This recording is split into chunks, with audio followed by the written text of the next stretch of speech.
The auditorium was full of noise, children laughing, parents clapping, cameras flashing from every direction. When Chisom Okafor's knees gave way, and the most important woman in that building hit the floor without making a sound. Nobody saw it coming. That was the thing that would stay with Adiz for years afterward. Not the fall itself, but the silence of it. Her mother did not cry out, did not grab for the podium, did not reach for anything. She simply went down, the way a candle goes out, quietly, completely, as if her body had been waiting for a moment when no one needed anything from her, and had finally decided to rest. The glass trophy she had just been handed rolled across the stage and stopped at the edge, teetering, refusing to fall. Amara saw it first. She was sitting with her class in the third row, still on her feet from cheering, her voice hoarse from screaming her mother's name in Yoruba and English and everything in between, when she saw the green Ankara dress crumple at the knees. Her brain did not process it as a fall. It processed it as wrong. Deeply, bottomlessly wrong. The way a child's body knows danger before the mind can form the word. Her legs were moving before her thoughts were. She pushed through the row of chairs, stepped on someone's foot, did not stop to apologize, broke through the gap between two teachers, and dropped to her knees on that stage beside her mother with a sound that came out of her chest like something being torn. Chisom's eyes were closed. Her chest was rising and falling. But her face was peaceful in a way that Amara had never seen before, a deep, exhausted peace, the kind of peace that comes when a person has been carrying something enormous for so long that even unconsciousness feels like relief. And that expression, that terrible quietness on her mother's face, frightened Amara far more than any screaming would have. She grabbed her mother's hand and held it with both of hers and said, in a voice so small it barely existed, "Mummy, Mummy, wake up, please." Chisom did not wake up. On the other side of the auditorium, Adiz had not moved. She was standing exactly where she had been standing when it happened, at the edge of her row, and she was staring at the stage with an expression that her class teacher would later describe as terrifyingly adult for a 10-year-old. She was not crying.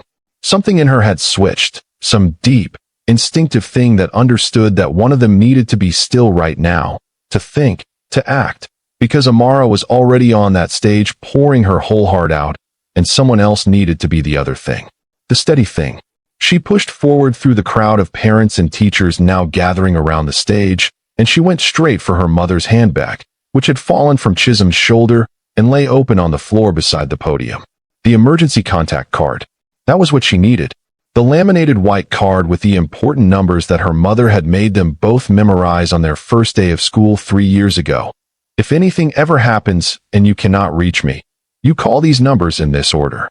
She reached into the bag, found the card, found the health insurance folder, found the rosary, found a folded Naira note so soft with age it felt like fabric, and she knew without being told that her mother had been carrying that note since before they were born, a piece of home folded small and kept close, and something about that detail cracked something open inside Adiz's chest that she immediately shut back down, because she could not afford it right now. And then, at the very bottom of the bag, wrapped carefully in a small square of Ankara fabric, she found something she had never seen before. A phone. Old. Basic. Not her mother's phone. Her mother's phone was already in the hands of a teacher calling the emergency services. This was different. Small and dark and deliberately hidden, wrapped up like something precious or something dangerous. She couldn't yet tell which. She turned it over in her hands. The screen was clean. The battery, somehow, was fully charged, as if someone had been maintaining it. As if it had been kept ready. She pressed the button. One contact saved. No name. Just a symbol she did not recognize, a small black chrysanthemum. Behind her, the sound of the auditorium was rising and falling in waves. The school nurse arriving. A teacher asking everyone to step back. Amara's voice cutting through everything. Still saying mummy, still saying please. And Adiz stood there holding this phone that should not exist, this hidden thing from the bottom of her mother's bag. And she made a decision that a 10-year-old should never have to make. She pressed call. It rang once. The voice that answered was low and careful and spoke Korean first, a single word, clipped and questioning. When Adiz said nothing, because she had stopped breathing, the voice paused. Then it switched. And the language it switched to was Yoruba. Accented but precise. A Korean man speaking Yoruba with the particular fluency of someone who learned it deliberately, not casually, who put real time into those words because they mattered. He said one word. Chisom. Not a question. He said it the way you say the name of someone you have been waiting to hear from for a very long time. Adi's voice, when it came out, was the smallest it had ever been in her entire life. This is not Chisom. This is her daughter. My mom fell down and she won't wake up and I don't know what to do and I don't know who you are, but I found this phone and— Which school? The man said. 3 seconds of silence stretched between them like a held breath. Then, which school? Not a question. A command dressed in absolute calm. And Adiz, who trusted no one easily and questioned everything, told him, if this story is already pulling at something in your chest, you are not ready for what comes next. Before we go any further, subscribe to this channel, hit the like button, and turn on your notification bell so you never miss a story that hits this deep. Now stay close, because the man who just answered that phone, he was already moving before the call ended. And who he is, and what he knew about Chisom Okafor that her own daughters didn't. That secret is about to change everything. He arrived in 11 minutes. No sirens. No announcement. No drama of any kind. Just a black car that pulled up to the school entrance with the quiet certainty of something that had always been coming, and a man who stepped out of it alone. Tall, composed, in a dark coat that moved with him like it understood the weather before he did. 2 men stayed by the car without being told. He walked through the school gates without stopping, without asking anyone for direction, as if he had studied the layout of this building long before today, as if nothing about this moment was accidental. The teachers at the auditorium entrance stepped aside for him. None of them could have explained why. He showed no badge, gave no name, raised no voice. There was simply something in the way he moved that made the space in front of him open up, the way water moves around a stone that has always been there. He walked through the parting crowd with his eyes fixed on one thing: the stage, where a school nurse was crouched over a woman in a green ochre dress, and where 2 10-year-old girls were the still center of an auditorium full of noise. Amara saw him first this time. She was still kneeling beside her mother, still holding that hand, when she felt the shift in the room, a change in the quality of the air, a hush that moved through the crowd like a ripple, and she looked up. A Korean man she had never seen in her life was walking toward them with the kind of purpose that made her want to step in front of her mother and also made her completely unable to move. Adiz was still holding the phone. She recognized him the way you recognize a voice you have only heard once, but that has already embedded itself somewhere permanent in your memory. She stood up straighter. Something about the way he had said which school, not with panic, not with confusion, but with that terrible calm, had told her that this man did not fall apart. And right now, in this auditorium, with her mother unconscious and her sister unraveling, and the whole world feeling like it was tilting off its axis, she needed to be near someone who did not fall apart. He stopped in front of them and did something she did not expect. He crouched down. This man, whoever he was, whatever he was, folded himself down to the level of 2 10-year-olds and looked at them directly. Not at the crowd. Not at the teachers. Not at the spectacle. At them.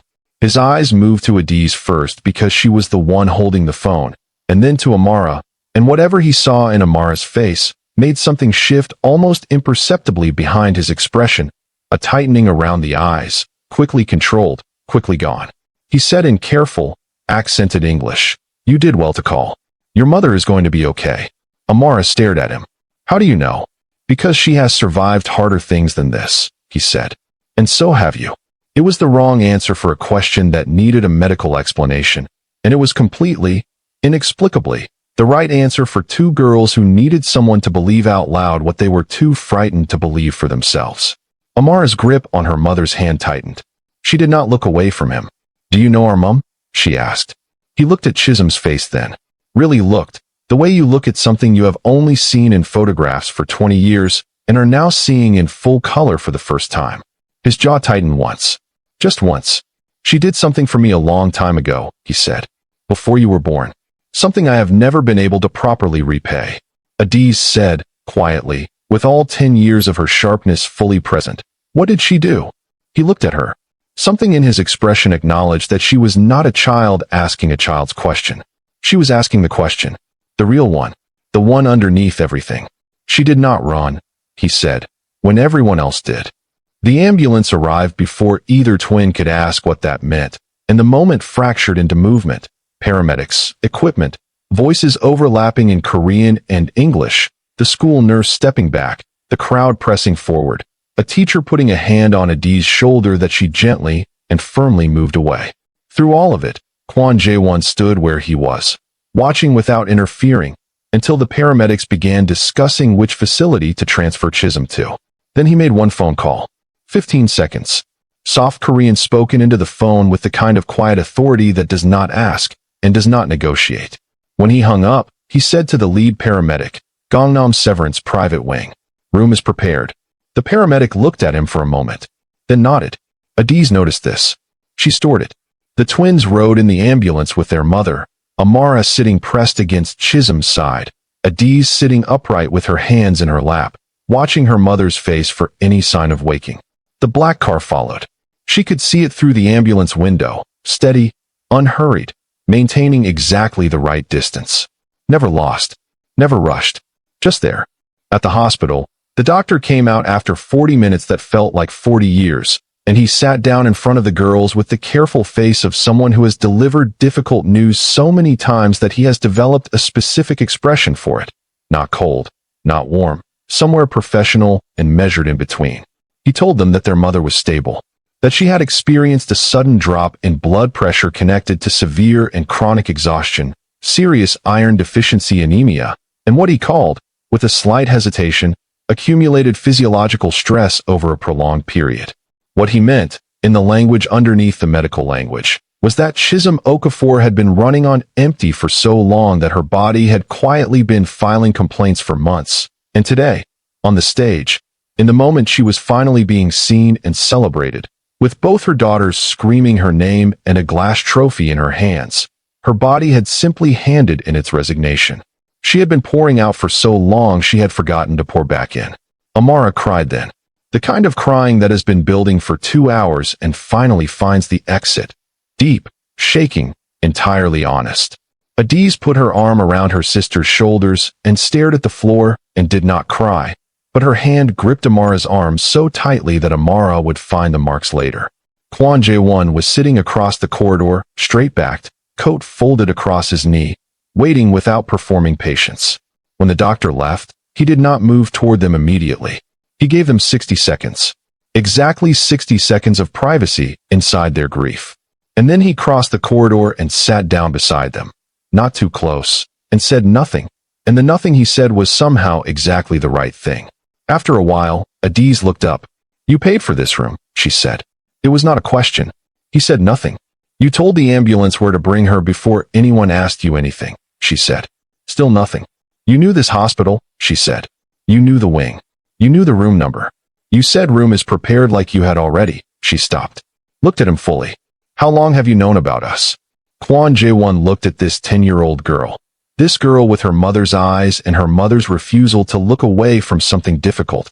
And for the first time in longer than he could remember, he did not have an answer ready. Not because he didn't know. Because the truth was the kind of thing that changes the shape of everything once it is spoken, and he had been carrying it alone for long enough that he had almost forgotten what it would feel like to put it down. Before he could speak, the door to Chisom's room opened. A nurse leaned out and said, gently, that Mrs. Okafor was awake and asking for her daughters. Both twins were on their feet and through that door before the nurse finished the sentence.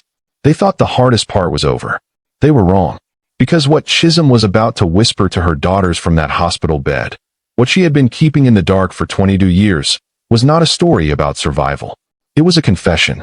And the man sitting in the corridor outside, he was in every single word of it.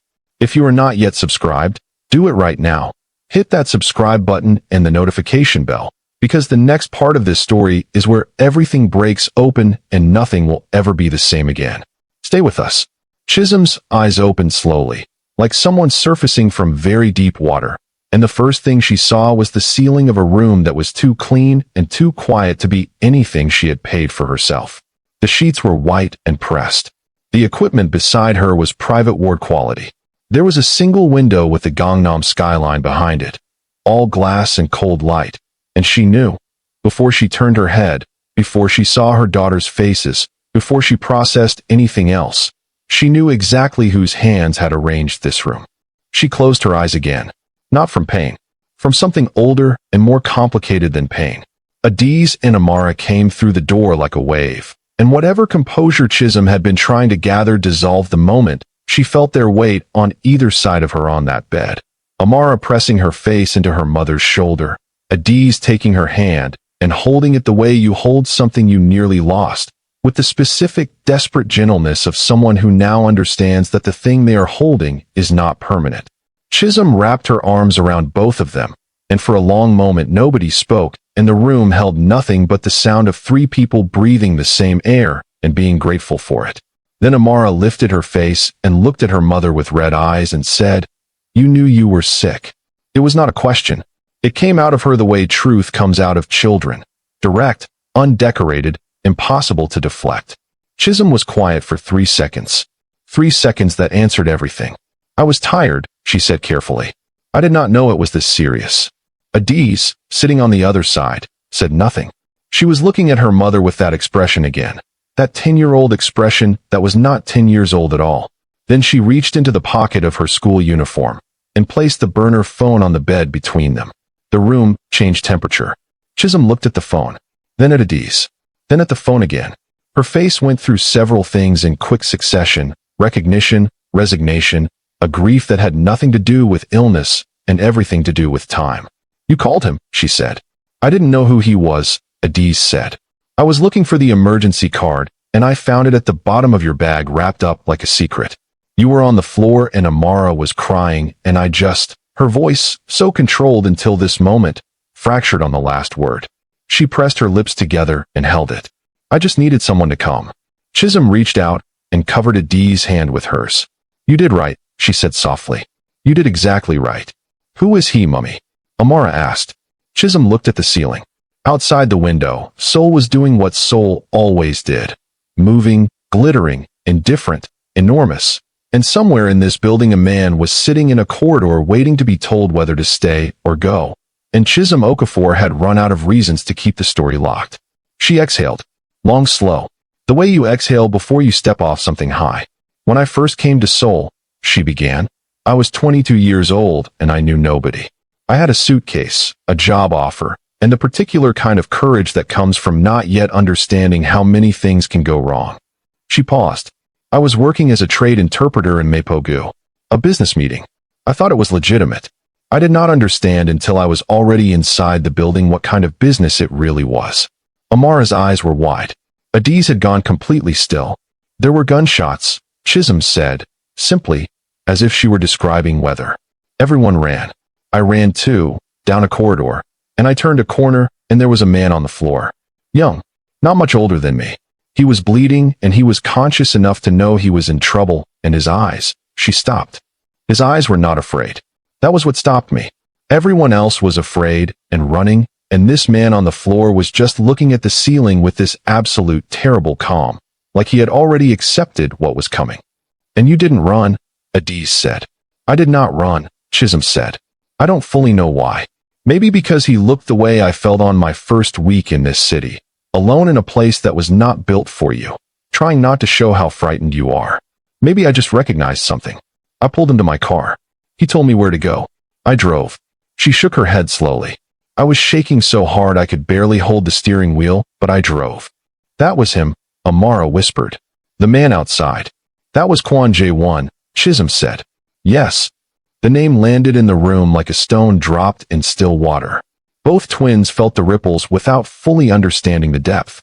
"He wanted to give me money," Chisom continued. "I said no. He wanted to give me an apartment, a car, a guaranteed job, protection, whatever I needed for as long as I needed it. I said no to all of it. I did not save him so he would owe me something. I saved him because he was a person on a floor and I was a person walking past, and that was the only calculation that mattered." She looked at her daughters. "He gave me that phone instead. Said to call if I was ever in danger. Only if I was in danger. And you never called," Adiz said. "I was never in danger," Chisom said. "I was just living." Amara frowned. "But Mummy, the apartment. The school fees. Remember when Mr. Beck tried to take your market stall, and then suddenly he just stopped?" And the scholarship letter that came with no name on it when we started school. Chisom went very still. Amara looked at her. That was him too, wasn't it? The silence that followed was the loudest thing in the room. Chisom's eyes filled, not spilling, just filling, the way a glass fills right to the absolute brim and holds. I did not know for certain, she said quietly. I told myself it was coincidence. I told myself soul could be kind sometimes. I told myself, she stopped, pressed her lips together. I told myself a lot of things because the alternative was understanding that someone had been watching over us for 22 years, and I had been too proud to acknowledge it. Adiz stood up from the bed. She walked to the window and stood with her back to the room looking out at the city, and her shoulders were doing the thing they did when she was working very hard not to feel something. Then she turned around. He is outside, she said. In the corridor. He has been there since we came in. Chisom closed her eyes. I know, she said. Are you going to talk to him? A long pause. Yes. What are you going to say? Chisom looked at her daughter. This fierce, careful, extraordinary child she had raised alone in a city that never fully opened its doors, and she almost smiled. I am going to say something I should have said 22 years ago. She said it standing, which the nurse had advised against, and which Chisom ignored completely, because some things need to be said on your feet. The twins stayed inside the room, pressed against the door frame, watching through the gap like their lives depended on what happened next, because in every way that mattered, they did. Kwon Jae-won stood when the door opened. He had been sitting for over an hour without moving, and he stood in one motion, coat over his arm, and looked at the woman walking toward him who should have been in bed and was not. Chisom stopped 2 feet from him. She looked at his face. Older now, harder around the edges, carrying the particular weight of a man who has lived in dangerous spaces for a long time. And she saw beneath all of it the young man on the warehouse floor who had looked at the ceiling without fear and changed the direction of her life by simply being there. You have been watching over my daughters, she said. I have been watching over you, he said. They were always included. I told you I didn't need anything. You told me, he said. I disagreed. Something moved across Chisom's face. Not anger. Something far more complicated. Why did you not just tell me? All these years, the rent, the stall, the scholarship. Why did you hide it? Because you would have refused, he said simply. And I could not afford to let you refuse. Your daughters needed school fees more than you needed to protect your independence. I decided your pride could be angry with me later. First, they needed to be safe. Chisom stared at him for a long moment. Then she laughed. It came out of nowhere, short, exhausted, helpless. The laugh of someone who has just heard an argument they cannot actually refute. She pressed her hand over her mouth. Her eyes were bright. You are an incredibly arrogant man, she said. Yes, he agreed, without embarrassment. 22 years, she said. You did all of that for 22 years and said nothing. You saved my life, he said. What was I supposed to do? Send a card? She looked at him. He looked at her. And in the gap between them stood 22 years of silence and stubbornness and a debt that had been paid in secret 1,000 times over and still somehow felt unfinished. Inside the room, Amara grabbed Adiz's arm and whispered, Are they going to be friends now? Adiz watched her mother's face through the gap in the door. Watched the way Chisom was standing. Not closed, not guarded, but open in a way she almost never was. Watched the way the man across from her held absolutely still, like someone who has finally found something they had given up on and is being very careful not to startle it. I think, Adiz said slowly, they were always already friends. They just forgot to tell each other. That night, Chisom slept in a hospital room she could not have afforded, in a city that had taken everything from her and also given her everything, with her daughters asleep in the chairs beside her. Amara with her head tipped back, mouth slightly open, the glass trophy balanced in her lap, where she had refused to put it down all day.